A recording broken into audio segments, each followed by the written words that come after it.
Ma mission TV, le miroir du monde. Non, ce qu'on peut gérer même résidence na hôtel, na hôtel, famille na hôtel, libota na hôtel, moi c'est na bana na hôtel. Yebisanga, on peut gérer quartier on peut gérer commune encore province à ville à Kinshasa, aux allez na dimension à Congo Brazzaville. Kobandaka kana musée Laurent Désiré Kabila Ngoye. Tito komi na Joseph Kabila, ba député ba toucher ba 5 000. Ba député nationaux, ba 5 000, ba 3 000 dollars, ba toucher ka ngobongo. Ba 5 000, ba 7 000 et comme na ba 13 000. 13 000 wana sans compter l'avantage. Si on basi avantage député comme na 20 000, bande ko na ngai ba député. Soki mwana mboka feti sekedi salaire équité. Salaire ya cabinet équité. Yo mo landi muto voyage azu mbongo azongisi. Pour na ko lakisa exemple, pour ba bakisa mbongo na salaire ba soldat, ba militaire, aux enseignants, ba fonctionnaires et bongo bango ba député ba ngba tika na 13 000. Naza koloba ezali régime ndeko Kabila. Bekangaki ndeko famille bongo, ezali histoire ba ko bossa na ngote, procès ya honte, to assistant na ngoto kozongela ngote, Franck Dion alobaki ko trahir ba kokolete, na senga na Eliezer, na senga na Molière, Daniel Safou, Mike Mukebai, ba confrère journaliste o bozakuna. Biloko wana banaka ko lekezo ngasuti. Ba mona keno to banaka ko décrire on ba micro na ba plateau na biso ba télévision na ba plateau na biso ba micro. Biso ba journaliste to kekuna to boya ba scénario wana ba spectacle wana o ba monsieur comme alimentaire et comme à l'art ya cop to boya biloko wana pour le bana bande ko biso ya force du progrès Ndeko Flavien azalaka journaliste ya la Mokate, Ndeko Flavien azalaka journaliste ya KHT, Ndeko Flavien azalaka journaliste ya FCCT, Ndeko Flavien za mwana musala population azalaka côté ya population. Donc pour na koloma même na la muka mokolo akendaka na rentrée.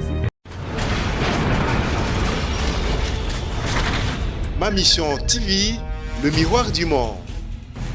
En direct de Kinshasa, Tokundolango lelo na Ndeko Flavien pour nanini parce que bato ebele et basala ki penza demande ya Ndeko Flavien aloba na population makambo nini ezali koleka penza na Kinshasa et puis na mbangu na côté na ye. Pourquoi? Parce que to constater que Ndeko Flavien to éviter ceux qui to benga ye rancunier, to éviter ceux qui to benga ye provocateur.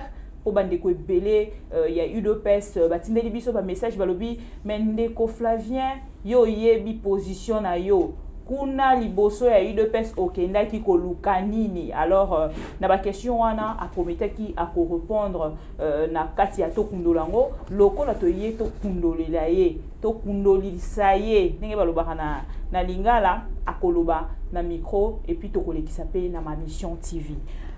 Na pesi mbote Ndeko Flavien Bonne mbote mama bibi Kabila balobi longola pe chapeau te chapeau moni monire balobi longola osana identité na bango te moni c'est une bonne question parce que c'est pas répondre nango uta kondo etien tsegé da kufa ça fait 2 ans jour pour jour na ta monire donc na pile au monde na pile tant que que non lelo moi si akufeli mobali akusokola te akuvana na se ti mokolo ba kokunda ndenga na zakana pile. Donc je suis le seul oyo parmi Toki Koloba bana ya Etienne Tshisekedi idéologiquement oyo azana matanga ti lelo donc tazakana ngo na changer muniere te ete que non eza muniere mi balé ya rouge ndé na changer te kaka moko oyo donc azana pile na loba boy mokolo to kunda kondo Etienne Tshisekedi awa na Congo na mboka na biso ndé na kolongwa na pile matanga donc muniere mo elongo ezalité Etienne Tshisekedi wa mulumba pe à son âme azali patrimoine national to réduire na IDPST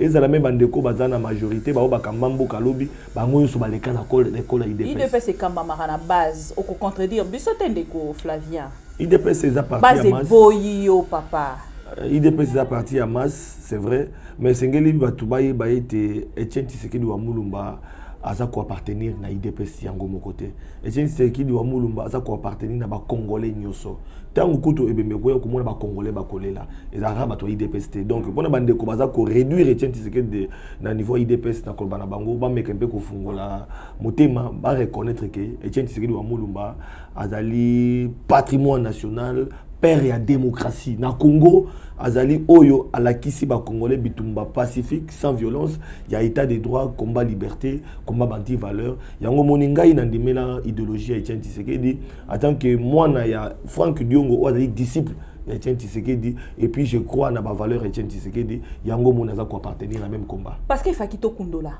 Ndeko Flavien en 2 mots oko expliquer ni na ba population bazali kolanda biso otumbola ki bandeko ya base ya UDPS ou okendaki na provocation to na moi slogan moko be bango ba sepelaki na ngote to na kokoma na yo ba betio. Merci beaucoup pour la motounana. D'abord, on a remercié ma mission TV parce que vous allez parmi les médias, les bossos, qui image, quand même on a remercié ma confrère journaliste Nyoso, où il va compartir jour où on a tout à Peter Ntiani, où il passe qui m'a confié Peter Ntiani pour nous protéger, il porte monnaie naïe.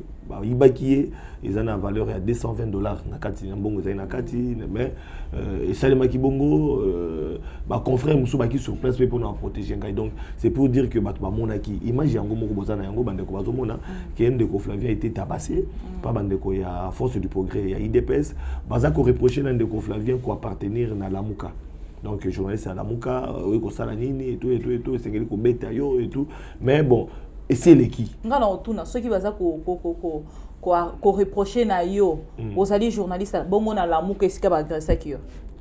Voilà. On a pesi to lo bani oza rancunier. Donc il y a un problème maintenant c'est ngeli batu merci beaucoup parce que Kundoli bande ko na biso ya force du progrès na limbisi bango honneur réconciliation ezalaki mokolo yo président na ngai Franck Diongo akene ko rendre hommage parce que c'est ngebo ba été tango Etienne Tshisekedi wa Mulumba akufaki mwana mboka Franck Diongo na prison makala azwaki occasion ko rendre hommage en tant que disciple na ye yango moni biso to accompagner ki leader na biso euro vivant mwana mboka Franck Diongo waza kangamaki 2 ans na prison ya makala et pas de Kabila amonaki libanda na azali pande ko Kabila te azalaki na prison makala akangamaki batonso bayebi ki de ko Kabila ndakangaka mwana mboka naza koloba ezali régime de ko Kabila ndekangaki ndeko Franck Diongo ezali histoire baki ko bossa na yango te procès ya honte to assistant nango to kozongela yango te Franck Diongo alobaki ko trahir ba congolais te akobunda tina suka ta 5 ans ko sala na prison mais le grâce présidentielle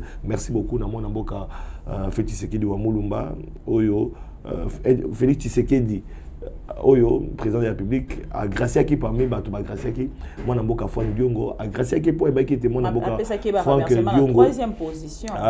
Non, il faut qu'on reconnaître que a remercié qui d'abord peuple congolais. Moni peuple congolais a remercié bango, a remercié batu nyonso oyo ba bundaki ezaba chef d'état africain, ezala ba église catholique a remercié mokozamboka Félix Tshisekedi, a remercié pe ba presse journaliste donc a roko bandele na suka mais asalaki azali remerciement na eto polémique autour na yango donc pour na koloba ete na accompagner ki mais batu ba reprocher kinga obaki ko reprocher ngai mais na ko profiter na micro na pour na koloba na bande ko na biso ya force du progrès ndeko Flavien azalaka journaliste ya la Mokate ndeko Flavien azalaka journaliste ya KHT ndeko Flavien azalaka journaliste ya FCCT ndeko Flavien za mwana musala population azalaka côté ya population donc pour na koloba même na Lamuka mukolo kindaka na azalaka agressé to clôturer kana likambango kama auto koloba ngo sikoya to clôturer kana likambango yango na Lamuka na azalaka agressé na ko rappeler même na mukolo Jean Pierre Bembayaka mutu kana ba panzaka ngo donc c'est pour dire que na azalaka côté ya population ozalaka côté ya population te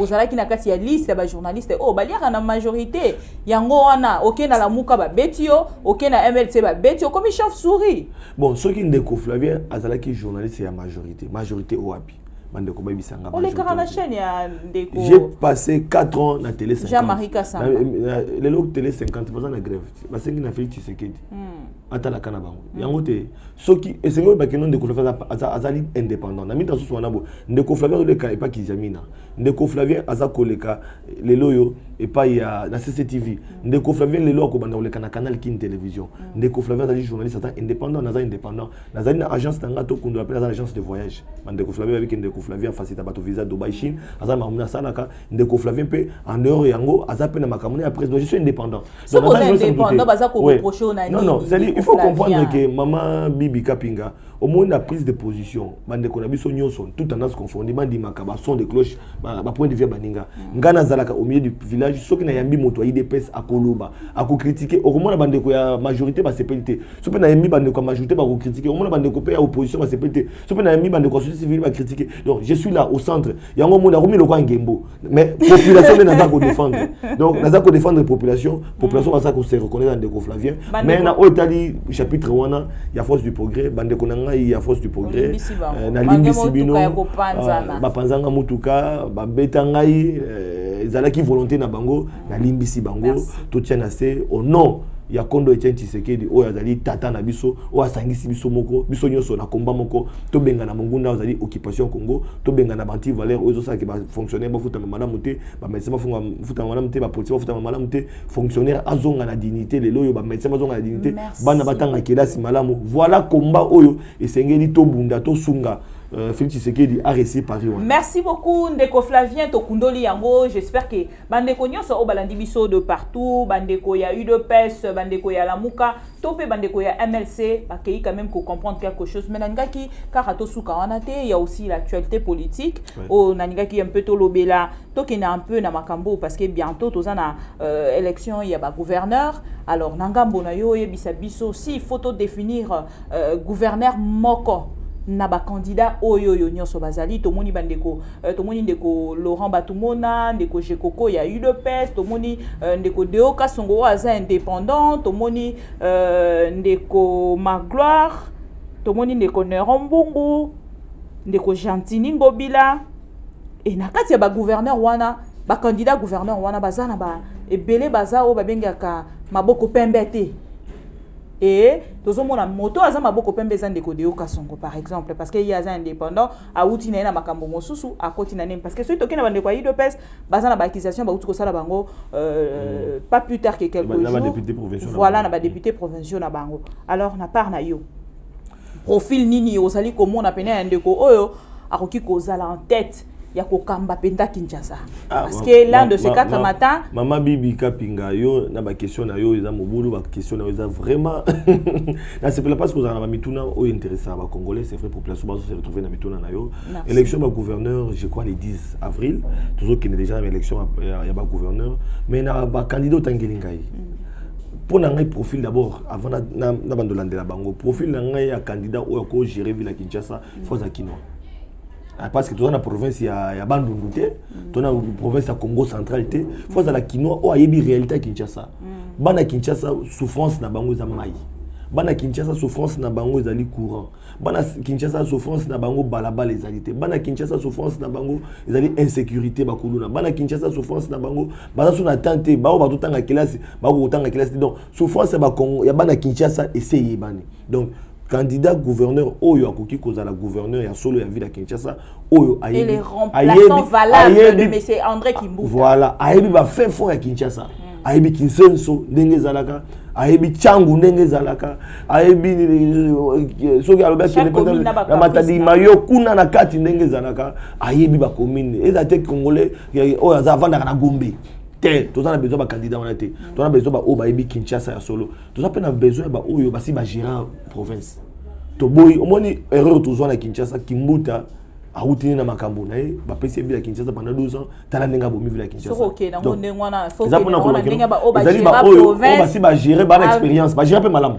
voilà on va gérer pe malamu le ko ba province donc ceux qui ont déjà bongo to mona de Gentini mais non toke na malembe Isaki est na makambe belé toke malembe c'est pour dire que il faut za la moto ça gérer moto pe aza maboko pembe ndenge za koloba mais na profil wana otangeli ngai Deoka Songo azali indépendant mais oyebi ke bato baza sima Deoka Songo lelo yo soki olandi bien ezali bendo pakistanais bando pakistanais au bazar enveloppe parti de Deoka Songo diboso pour accompagner parce que il y a des voix où ils ont kolobama et bani c'est à vérifier c'est au conditionnel mais il faut tout vérifier parce que tu apprendre que bato bazali si mebele ezali bando pakistanais oh le loso ko landi ba grève ou tu ko salima wa ba indien de ba nyokoli na ba chinois ba nyokoli ba congolais ba subaka na ba sachet ba zala kawana ba futa kama malamu te yo landa ki ngonde ba kindeki grève ou tu ko salima donc soki bato loko ba indo pakistanais na ba indien o ba sima Deoka Songo na ba enveloppe na bango mais c'est que ça comme gouverneur et que ça somme donc pas c'est kozonga koleka Kimbuta parce que Kimbuta pe on aurait appris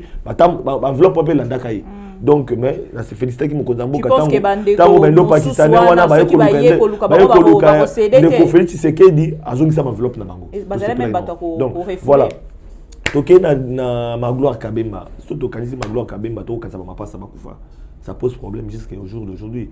Bato belé famille on a balé la bana na bango pas ça. Surtout moni ça ce n'est Magloire pas les affaires privées. Non, même l'affaire privée. Ce qu'on a dit mutu moko yobi ko gérer même foyer na yo, même ndaku na yo, même environnement na yo, bato ba ko kufa. Accident à plus forte raison ville à Kinshasa bato ba kufa belé. Non, ce qu'on ko gérer même résidence na hotel ndaku na hotel, famille na hotel libota na hotel, moi c'est na bana na hotel.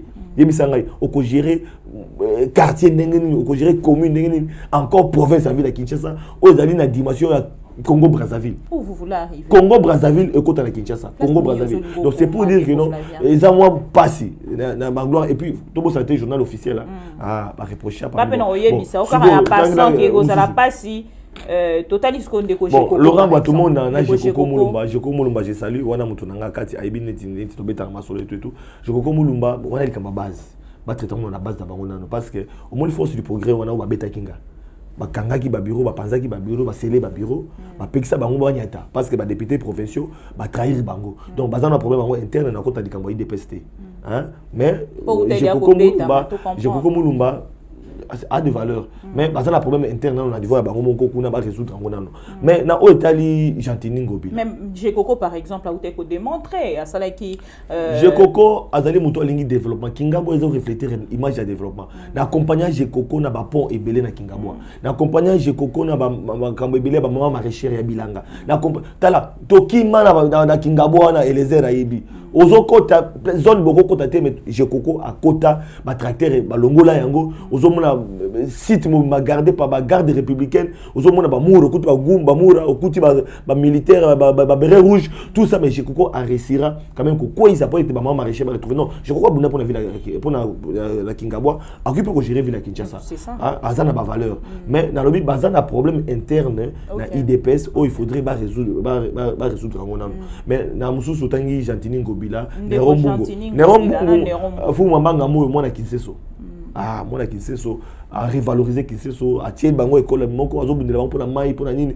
aza mwana Kinshasa au moins avant na banlieue donc c'est à dire na place ba négliger ba commune ba négliger ba quartier ba négliger fu mambanga moyo avant na kawana soko zui mwana moka Gentini mwana Mbazalemba foi bango Gentini Ngobila mwana Mbazalemba et puis aza motoyo asala ba société naye a gérer ngo malamu et puis aza gouverneur aza na ba accusation a gérer bien Zelana sisa asala ba société naye a gérer ngo malamu ti lelo ba yebi ba ko sa publicité ba société na été na itando na émission na yo donc azali moto abi ko gérer et puis azali na expérience parce que a gérer province ko comme on a ba société mais yé mo azali gouverneur oyo a gérer province ko comme province ma Indombe sali océan et bois ke libanda et lobi voilà c'est une bonne question tokine au moins likamba ma Indombe maman ezali histoire moko e banda kala depuis 1927 oyo kaka ke bande ko na biso batende na banunu babundaka c'est-à-dire banunu ezali bande ko auta na nord ubangi ba auta na nord ubangi ba ko luka place à kovanda alors na mai nombe ba circuler mo mingi wana ozomona bazangi place à kovanda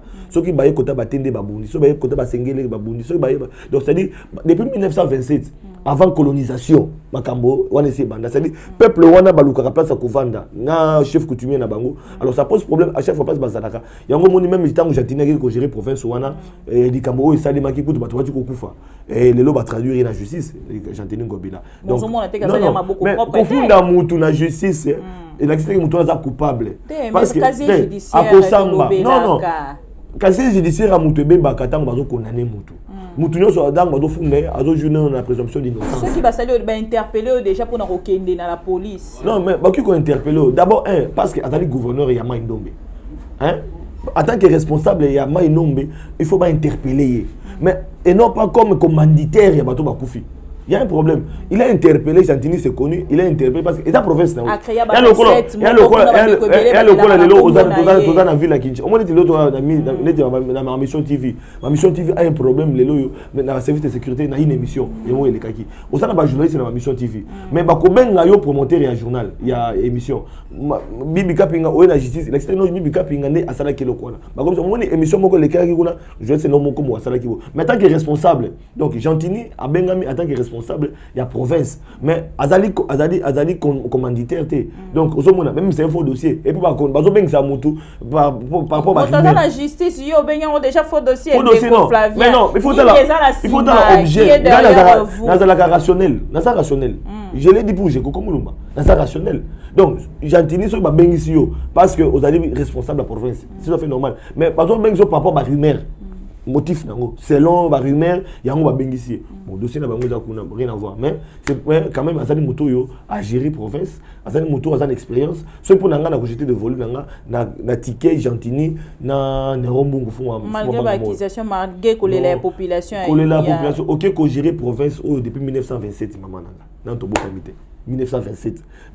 Toujours indépendance, donc Kassavu Wakuka au long en côté. Mobutu na 32 ans long en côté. Mouze Laurent Désiré long en côté. Joseph Kabila long en côté. Ce que vous problème au banda kabate kala bo peut sango mutumoko na tamu qui a géré maindo. Oya ko yapele lo. Non, mais pour ton information, moi na mboka fait c'est que dit atindaki commission kuna pour moi capé ko résultat ce qu'on a mandat naé balo capé batia kimia na ba peuple on a baza ko bunda entre bango na bango. Nous espérons qu'il pas kolonga. Pour ça pas longité o pas ko ya kuna donc ezali kamwe bandi lelo te. Tokomi penza suka ya mission na biso ya lelo mais pour finir nanga kina tuna par rapport à l'évolution, il y a des députés. Maman Nazali Kosenga, meka ko ajuster yango na ndeko. Maman c'est sanga. Tomoni aza rejeté. C'est sanga sala ba théâtre té. Dimisanga. C'est sanga ça ba théâtre té. Ayebi ke ko lekate. D'abord un minoritaire. Tout ça ba blague té. Tout ça a devoir en vérité. Au moins ba monsieur ba blague ba ça va parlement wana. Na osenga na Eliezer, na osenga na Molière, Daniel Safou, Mike Mukebai, ba confrère journaliste o bozakuna. Biloko wana banaka ko lekezo ngasuté. Ba mona keno to banaka ko décrire on ba micro na ba plateau na biso ba télévision na ba plateau na biso ba micro, biso ba journaliste to kekuna. To boya ba scénario wana, ba spectacle wana. O ba monsieur comment alimentaire et comment ya l'art ya cop to boya biloko wana. C'est ça ngaibi ki ko lekate. Mais na ko senga na bande ko na biso pour na passe ya ba congolais. To landa qui président de la République alobaki même salaire na ye ekokita. Ce qui moi na mboka fait c'est que salaire ne quitté. Salaire ya cabinet ne quitté. Yo mo landi muto voyager azu mbongo azongisi.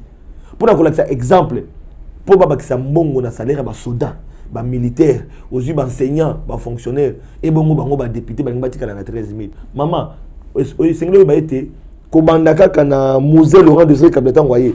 Tito komi na Joseph Kabila, ba député ba toucher ba 5000. Ba députés nationaux, ba 5000, ba 3000 dollars, ba toucher ka ngobongo. Ba 5000, ba 7000 et comme na ba 13000. 13000 wana sans compter ba avantage. So ba si ba avantage député comme na 20000, bande ko na ngai ba député. Tout ça la sonité. Bino ne bozali bo votaka ba loi. Bino ne bozali ba législateur, bino na ba salaire ba fonctionnaire. Bozo mon salaire à fonctionnaire doit toucher 120 000 francs congolais. Bino bo toucher 13 000. Bo ba si ba avantage bo comme na 20 000 fonctionnaires de l'état a 120 000 francs congolais. Bokata mawa ndeko feti sekedi olobaki bokitisa salaire ba bioso bandeko ba député bino ne bovutaka na wa opposition na wa FCC na wa cash la muka bino tout bota l'intérêt à population. Merci beaucoup bota l'intérêt à population. Bandeko balobé 5 000 na ba avantage inclus député asuka na 5 000 na ba avantage au moins on peut biloko nous on ngoko ba député talaka na campagne électorale na ba comédien ba komaki ba candidat ba musicien ba komaki ba candidat ba sia ba musicien ba komaki ba candidat et comme quand on ça scène moi c'est-à-dire comme un député n'est pas Cécile après ce qui bokki mais na kina Mike nazala kina Mike Mukebai na kina Mike Mukebai yo na provincial nazala ki lobby comme affaire nazala ki lobby na Mike Mukebai na Eliezer ba ko talanga de ko fale ba beta ki to ka ki moi mawa et c'est tout moi zo attendre na parlement lobby na sene ba on a pourquoi na bureau na ngai de 19h à 20h toujours solo là Mike aibisi ngabi na ngande ko Flavie ko ma député n'est pas si beau na to kunda bibembe ya ko kamoko aza voisin tout ça ko banda na katafal cercle makamuyo soko moni ba mso bazo na bazo na ordonnance non c'est dire oza élu na bango oza mona lingwa no vanda kana bango voisin kufeli bana makokité oza élu na bango non c'est pour dire que oza député comme souffrance bango mo ba mi ko lela et les gens comme kolela bon moment na ba kataka mo za facile mais comprendre qu'il y a pas. Merci beaucoup Ndeko. Merci beaucoup Flavien Tokundolina yo et ba programme na yo mususu oyo tongo mususu bat bazali ko pour na bande ko na biso na baki pour na Ndeko Flavien makasolo na ngai bola na ngona ma mission TV na Kinshasa mais na Kinshasa bande ko bola na ngai na RTP bola na ngana na CCTV bientôt Canal Kin télévision et pourquoi pas d'autres chaînes de télévision baza ko accompagner moi na musala population pour être congolais nyoso ayoka et puis pour na bande ko na biso ya force du progrès na limbisi bango honneur réconciliation honneur à Congo honneur Etienne Tshisekedi wa Mulumba totonga Congo. totonga kongo mboka na biso awa nde esika tosilisi tokundola ya mokolo ya lelo ezalaki nga ndeko na bino Bibi Kapinga na présentation. Merci na bandeko nyonso balandi biso de partout. Ma mission TVP ezali wana na YouTube pour que vous continuez information oyo en ligne. Merci beaucoup na Steve Konde na caméra. Merci beaucoup na grande équipe ya tokundola yango OP bazalaki awa. Topesi bino merci tokutani mbarasima na même chaîne et puis même heure. À la prochaine. Ma mission TV, le miroir du monde.